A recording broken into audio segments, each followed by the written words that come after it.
Hello, everyone. Welcome to Terribly Spooked. It's good to see you here.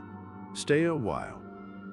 The purpose of this channel is to create a community of people who enjoy listening to scary stories.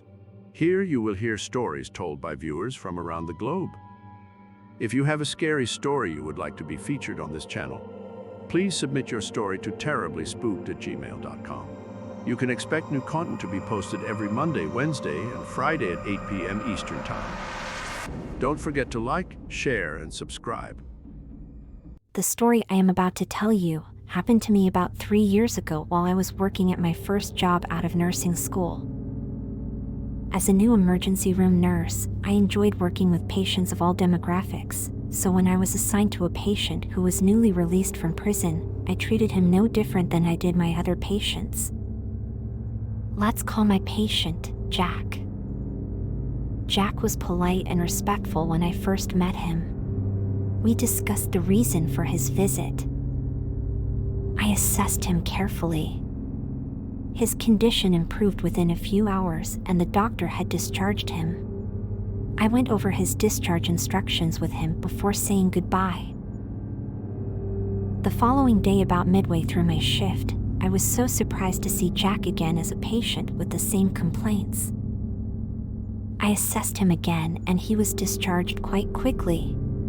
While going over his discharge instructions, Jack leaned into me and said, "You know something? You're really beautiful, and I would like to take you out."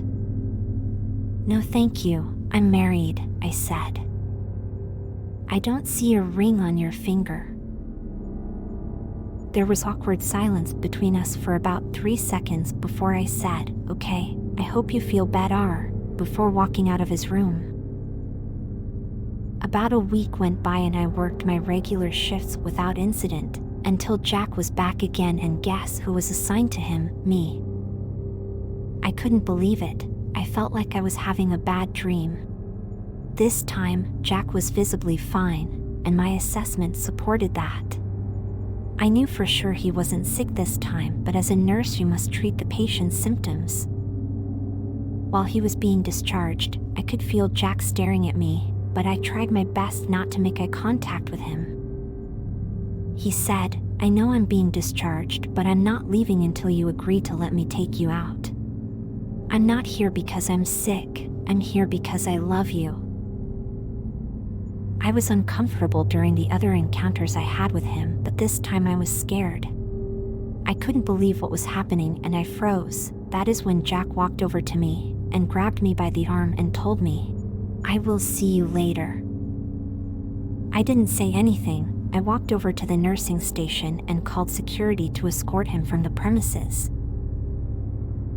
I continued to work my shift for the next several hours until my shift ended at 11 o'clock. It took me about 2 minutes to walk to the employee parking lot, which was across the street from our main building. I walked over to my car, and as I unlocked my car, I felt someone grab me from behind and whispered, "Hey baby, what took you so long?" I knew immediately that it was Jack. He had a very distinct voice. I was so scared, I started screaming.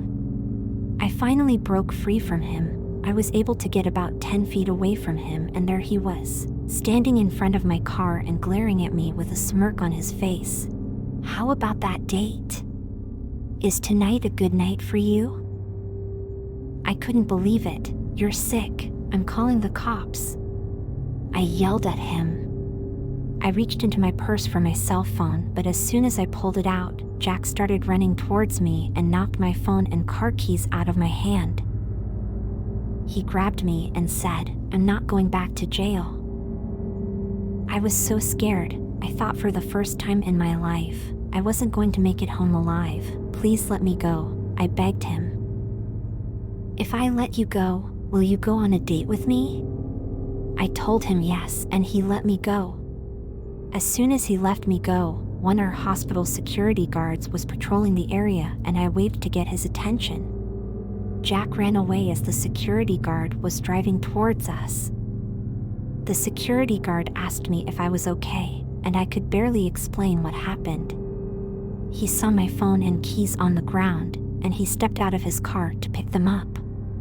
Then he drove me back to the security office where he waited with me until the cops came. By the time the police came, I was able to give statement, but I was still too shaken up to drive, so I called my sister to pick me up.